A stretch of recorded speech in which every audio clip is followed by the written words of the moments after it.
This was my last attempt, 6th attempt. जो गलतियाँ मैंने करी या मेरे तरह मेरे फ्रेंड्स ने करी जिनको टाइम लग गया था, और जो गलतियाँ उन लोगों ने नहीं करी जो वाकई में टॉपर्स हैं, जो फर्स्ट सेकंड अटैम्प्ट में फटाफट क्लियर हो जाते हैं, उनके एक्सपीरियंसेस मैं आपसे शेयर करूँगा। इट विल टेक 15 मिनट्स, लेकिन आप प्लीज़ ध्यान से सुनिए और बिलीव मी, मुझे पूरा भरोसा है उसका बहुत ज़्यादा बेनिफिट होगा आप लोगों को। मुझे लगता है यहाँ पर जो प्रीलिम्स, मेंस और इंटरव्यू 3 स्टेजेस हैं, उनमें प्रीलिम्स सबसे ज़्यादा इंपॉर्टेंट है। मेरे हिसाब से प्रीलिम्स में सबसे ज़्यादा कंपटीशन है। अप्रॉक्स 10 लाख रजिस्टर करते हैं, जिनमें से 5 लाख एग्ज़ाम देने आते हैं। 5 लाख में से 20,000 सिलेक्ट होते हैं मेंस लिखने के लिए, बराबर है। और इंटरव्यू देने के लिए 20,000 में से 3,000 सिलेक्ट होते हैं, राइट। और फाइनल लिस्ट में 1,000 आते हैं। तो आप हिसाब लगा लीजिए, सीसेट एप्टीट्यूड थोड़ा हिसाब लगा लीजिए। 5 लाख में से सिर्फ 20,000, अप्रॉक्स करिए 25 में से एक बच्चा, ठीक है।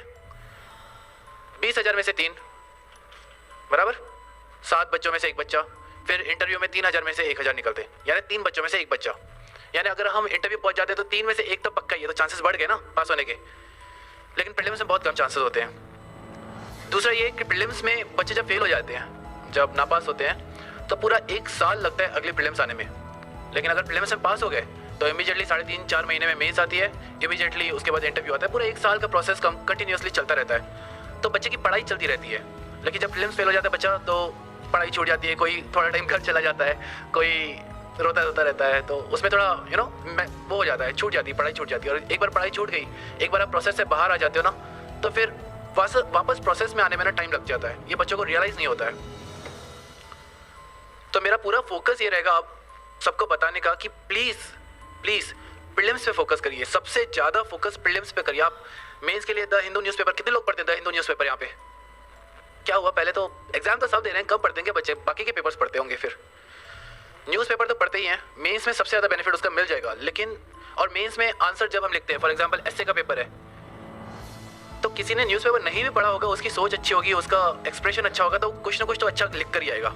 वैसे ही एथिक्स के पेपर में लिख कर ही आएगा। इनफैक्ट पेपर 2 और पेपर 3 जो कि पॉलिटी और इकोनॉमिक्स ज़्यादातर हैं, उसमें भी आप कुछ ना कुछ लिख कर ही आओगे। एजुकेशन पे अगर कुछ आ रहा है तो आप लिख कर आओगे, हेल्थ पे कुछ आ रहा है तो आप लिख कर आओगे। लेकिन इशू ये हो जाता है प्रीलिम्स में आपको चॉइस दी रहती है, या तो आपको वो चॉइस आ रही है या तो नहीं आ रही है, ईदर और ऐसा हो जाता है। तो वहाँ पर डिफिकल्टी बढ़ जाती है। बच्चों को लगता है कि प्रीलिम्स ज़्यादा इजी है, मेंस ज़्यादा डिफिकल्ट है। राइटिंग प्रैक्टिस करते हैं, लेकिन प्रीलिम्स क्लियर ही नहीं होगा तो क्या कर लोगे उस राइटिंग प्रैक्टिस का, है कि नहीं? तो इसीलिए पूरा फोकस सबसे पहले आप प्रीलिम्स पे लगाइए। It won't take more than 4.5 months, 4.5 महीने से ज़्यादा नहीं लगता है। सर आपको डेफिनेटली बताया होगा सर ने इस क्लासेस में। लेकिन वो ज़रूरी है पहले करें, ताकि हम एक सिक्योर हो जाए कि हम हाँ पक्का प्रीलिम्स पास हो रहे हैं और पक्का मेंस लिख रहे हैं, ठीक है। प्रीलिम्स में 2 चीज़ें बहुत ज़्यादा मायने रखेगी। कुछ 5 सब्जेक्ट्स हैं, उनको अगर हम अच्छे से करें, और दूसरा टेस्ट सीरीज उनको हम अच्छे से करें। फॉर एग्जाम्पल 5 मैंने बोला था शुरू में कि 5 चीज़ें आप जरूर पढ़ें, ताकि ऐसा ना हो कि बाकी जो लोगों को आंसर आ रहा है, बाकी जो कैंडिडेट्स को आंसर आ रहा है वो हमें नहीं आ रहा है। अगर ऐसा होगा ना तो पक्का हम फेल हो जाएंगे। हाँ, ऐसा होता है, काफ़ी सारे क्वेश्चन ऐसे डिफिकल्ट आते हैं या कंफ्यूजिंग होते हैं जो काफ़ी बच्चों को नहीं आते हैं, कुछ ही बच्चों को आते हैं। चलेगा बिल्कुल चलेगा, कोई बात नहीं। 20,000 सीट्स है प्रीलिम्स के लिए, प्रीलिम्स पास होने के लिए। ऐसा नहीं होना चाहिए कि जो सबको आ रहा है वो हमको नहीं आ रहा है, या जो एटलीस्ट 20,000 बच्चों को आ रहा है वो हमको नहीं आ रहा है, ठीक है। पॉलिटी सर ने बताया होगा, क्लास में बताया, Laxmikant is the best book. आप जस्ट नोट डाउन करिए, क्योंकि इसका बहुत बेनिफिट होगा, बिलीव मी, आप भरोसा करिए, ठीक है। पॉलिटी लक्ष्मीकांत में से पढ़िए, आपने क्लासेस की है, अब आप पढ़ सकते हैं। लक्ष्मीकांत में भी जो टेबल्स होती हैं, कितने लोग लक्ष्मीकांत को फॉलो करते हैं यहाँ पे? सभी करते हैं, चलो अच्छी बात है। ये तो लक्ष्मीकांत में टेबल्स दी रहती हैं। टेबल्स इतनी अच्छी तरह से करिए आप, इतनी अच्छी तरह से करिए, क्योंकि टेबल्स में ही सार है सबका। टेबल्स में क्लियरली समझ में आता है क्या डिफरेंस है ऑर्डिनरी बिल में, मनी बिल में। पढ़ा हुआ है ना लक्ष्मीकांत थोड़ा बहुत? हाँ पढ़ा है ना, एग्जाम्पल समझ में आएंगे ऑर्डिनरी बिल, मनी बिल अगर मैं दूंगा तो।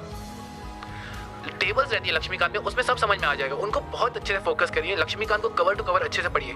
देखिए प्रीलिम्स में 18 क्वेश्चन, 100 में से 18 क्वेश्चन अगर पॉलिटी में से आ रहे हैं, कितना हुआ? 18%, अराउंड 1/5, बराबर है कि नहीं? अगर वो 18 क्वेश्चन मैं बुक में से पढ़ के 18 के 18 सॉल्व कर सकता हूँ, तो इससे बेहतर क्या हो सकता है? हम सारा साल न्यूज़पेपर पढ़ते रहेंगे, करंट अफेयर्स पढ़ते रहेंगे, इंपॉर्टेंट है, लेकिन उनमें से जो क्वेश्चंस आएंगे, आपने इतना सारा पढ़ लिया, रिवाइज एकदम कम किया है, तो सॉल्व नहीं कर पाते। लेकिन लक्ष्मीकांत एक बुक है, उसको बार बार पढ़ने से क्वेश्चंस हम डेफिनेटली सॉल्व कर सकते हैं। आप आपको अगर यकीन नहीं हो रहा होगा मेरी बातों का, तो आप घर पे जाकर पास्ट ईयर क्वेश्चंस चेक करिएगा और फाइंड आउट करिएगा कि ये लक्ष्मीकांत में कहाँ पर है, आपको डेफिनेटली मिलेगा। ठीक है, उसके बाद आते हैं मॉडर्न हिस्ट्री। मॉडर्न हिस्ट्री के लिए स्पेक्ट्रम की बुक अच्छी है, एनसीईआरटी अच्छी है, कोई भी पढ़िए। मैं प्रेफर करता था मॉडर्न हिस्ट्री के लिए Spectrum by Rajiv Ahir, IPS officer.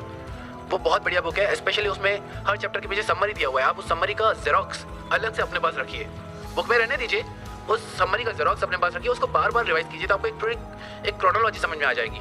ठीक है, मैं ये आपको इसीलिए बता रहा हूँ क्योंकि देखिए पेप टॉक जो मोटिवेशनल स्पीचेस हैं, जो आपका मनोबल बढ़ाए, ऐसी स्पीचेस हम देंगे, टॉपर्स देंगे, लेकिन प्रैक्टिकल जो है बच्चे यहाँ से सुन के चले जाएंगे, लेकिन प्रैक्टिकल जब वो पढ़ाई करने बैठेंगे ना तब उनको बहुत दिक्कत आएगी।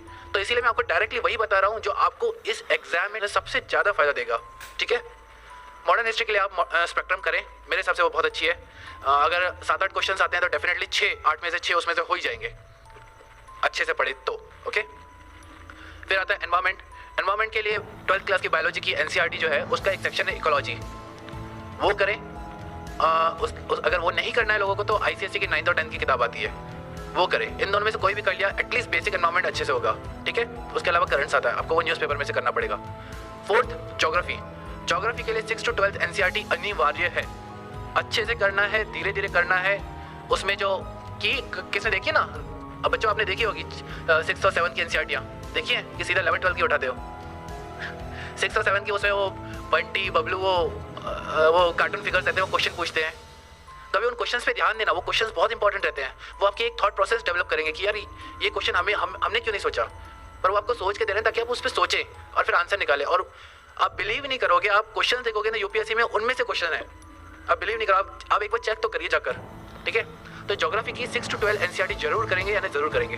ठीक है, मैपिंग पे ध्यान देंगे आप। मैपिंग पे आजकल 8 क्वेश्चन आ रहे हैं, 8 क्वेश्चन बहुत मायने रखते हैं, और मैपिंग एक बार पढ़ा हुआ है तो इमीडिएटली अगर याद आ गया एशिया में सीरिया कहाँ पर है, म्यांमार कहाँ पर है, कैसे जुड़े हुए हैं, ठीक है, स्पेशली एशिया का मैप, तो फटाफट क्वेश्चन सॉल्व हो जाएंगे। तो मैपिंग एशिया पर ज़्यादा फोकस करेंगे, India as well as Asia. ठीक है, के सिद्धार्था की बुक आती है वर्ल्ड मैप पे, और प्रेम पटेल की बुक आती है इंडियन मैप्स पे, वो आप रेफर कर सकते हैं, मैपिंग ईजी हो जाएगी। ठीक है, 5वां इकोनॉमिक्स। इकोनॉमिक्स में शंकर गणेश IRS ऑफिसर है, उनकी बुक है। स्पेशली जो इंजीनियरिंग बैकग्राउंड से नहीं है उनके लिए शंकर गणेश बहुत अच्छी है। जो इंजीनियरिंग बैकग्राउंड से है मैं उनको कहूँगा mrinal.org पे वीडियोस है, या सर की क्लास में बढ़िया हो जाता है, कहीं पर भी आप पढ़िए। इकोनॉमिक्स बहुत इंपॉर्टेंट है, इकोनॉमिक्स में से काफ़ी क्वेश्चन आते हैं, 15 क्वेश्चन आ जाते हैं। तो मैंने क्या सब्जेक्ट्स बताया, मैंने 5 सब्जेक्ट्स बताया आपको, polity, history, economics, environment and geography. कुछ भी हो जाए आप पहले ये 5 सब्जेक्ट अपने हाथ में रखिए, ये बेसिक सब्जेक्ट्स हैं। ये अगर नहीं आ रहे हैं तो हम पक्का फेल हो जाएंगे, बाकी आए नहीं आए ठीक है, ये नहीं आ रहा है पक्का फेल होंगे। तो ये 5 सब्जेक्ट अच्छे से करिए। मैंने आपको बुक्स बताई है, मैंने आपको ये भी बताया कि उन बुक्स को कैसे पढ़ें। पॉलिटी में टेबल्स पे ज़्यादा ध्यान दें, हिस्ट्री में स्पेक्ट्रम पे ज़्यादा ध्यान दें, ज्योग्राफी में वो जो क्वेश्चन है उन पे ज़्यादा ध्यान दें। ठीक है, ये पहला रूल। दूसरा रूल है टेस्ट सीरीज। टेस्ट सीरीज इतनी ज़्यादा ज़रूरी है, बहुत ज़्यादा ज़रूरी है।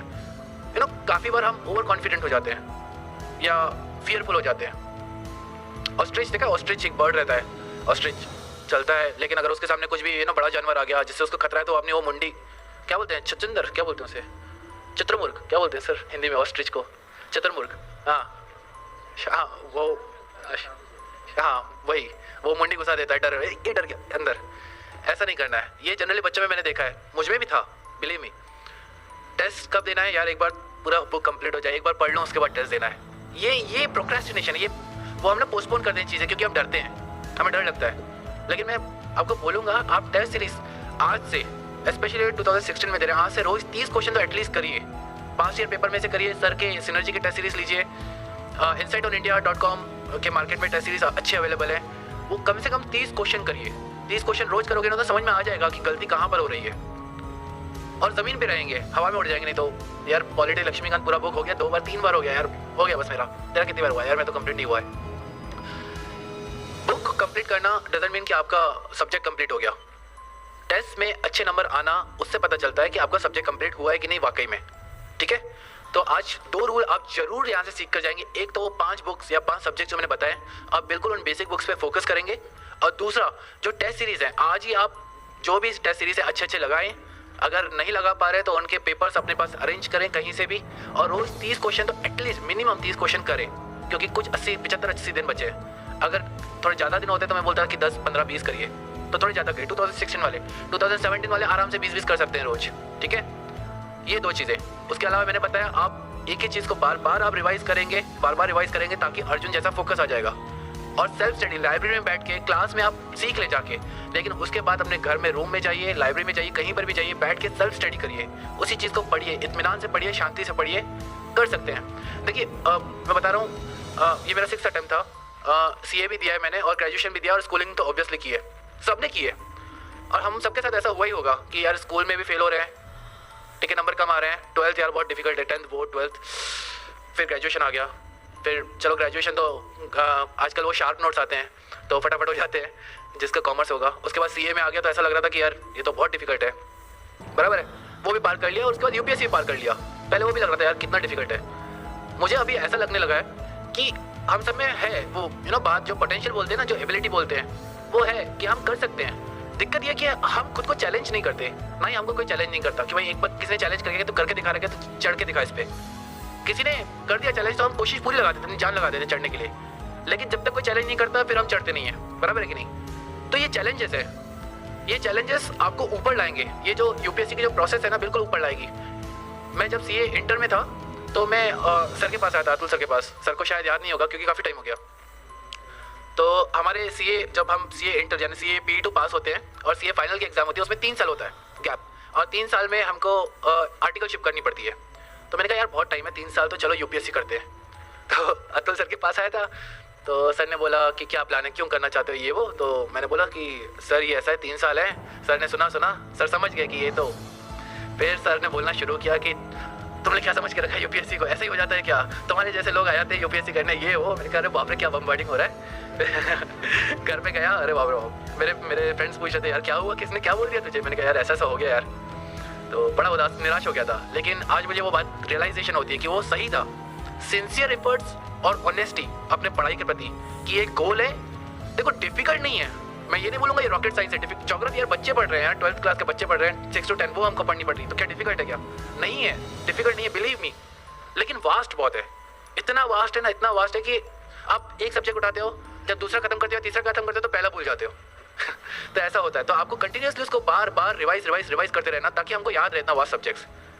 तो आराम से बैठ के लाइब्रेरी में सेल्फ स्टडी करेंगे, बार बार रिवाइज करेंगे और छोड़ेंगे नहीं, जिद पकड़ लेना, करना है करके रहेंगे।